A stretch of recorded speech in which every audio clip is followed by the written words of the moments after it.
Assalamualaikum warahmatullahi wabarakatuh. Di sini saya akan presentasi tentang sejarah peradaban Islam, tentang konsep kebudayaan, peradaban, dan budaya.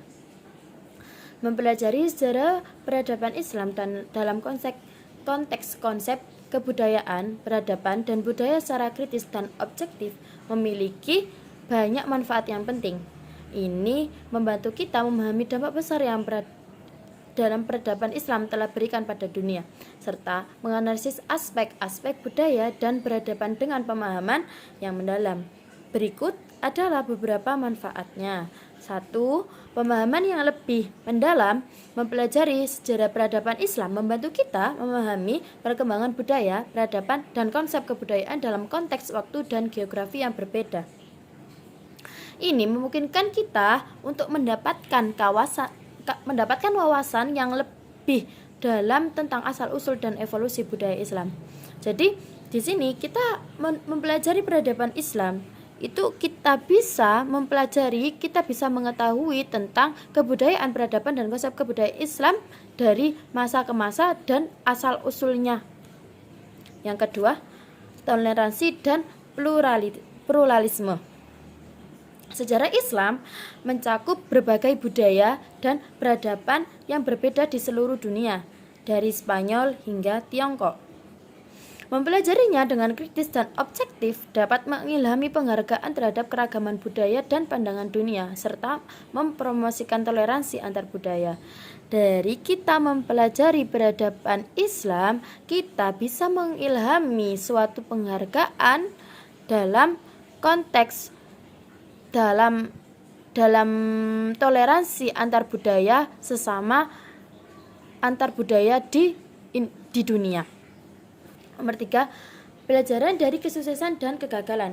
Melalui kajian yang kritis, kita dapat mengidentifikasi faktor-faktor yang menyebabkan kesuksesan dan kegagalan peradaban Islam dalam berbagai aspek, seperti ilmu pengetahuan, seni, dan pemerintahan. Ini dapat memberikan pelajaran berharga tentang bagaimana mengembangkan dan mempertahankan peradaban.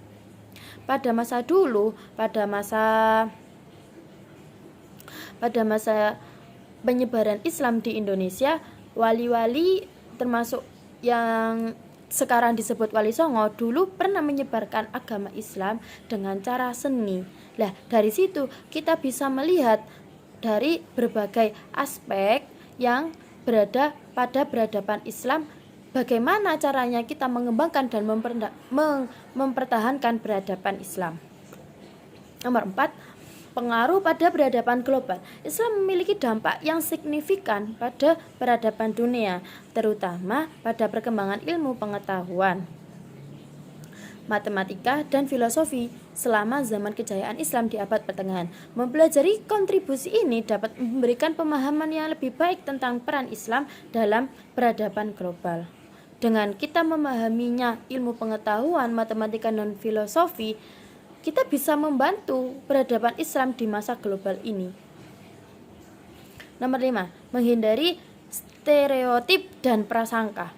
Mempelajari sejarah Islam dengan cara yang kritis dan objektif dapat membantu menghindari stereotip dan prasangka yang sering muncul dalam konteks budaya dan peradaban.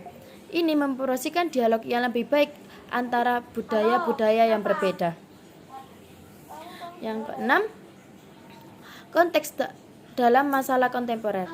Sejarah peradaban Islam juga memberikan konteks penting untuk memahami masalah-masalah kontemporer yang berkaitan dengan Islam, seperti politik, konflik, dan integrasi sosial. Memahami sejarahnya dapat membantu kita menjelaskan banyak masalah ini dengan baik. Di sini, pemahaman kontemporer adalah mengkaji Islam sebagai alternatif baik dalam perspektif interpretasi tekstual maupun kajian kontekstual Islam dari masa lampau sampai sekarang. Namun, penting untuk mencatat bahwa mempelajari sejarah peradaban Islam dengan kritis dan objektif juga memerlukan pendekatan yang inklusif dan menghindari bias atau prasangka tertentu. Dalam memahami konsep kebudayaan, peradaban, dan budaya, kita harus bersedia untuk menerima berbagai sudut pandang dan mempertimbangkan berbagai faktor yang memengaruhi perkembangan peradaban Islam dan dampaknya pada dunia. Sekian dari saya. Wassalamualaikum warahmatullahi wabarakatuh.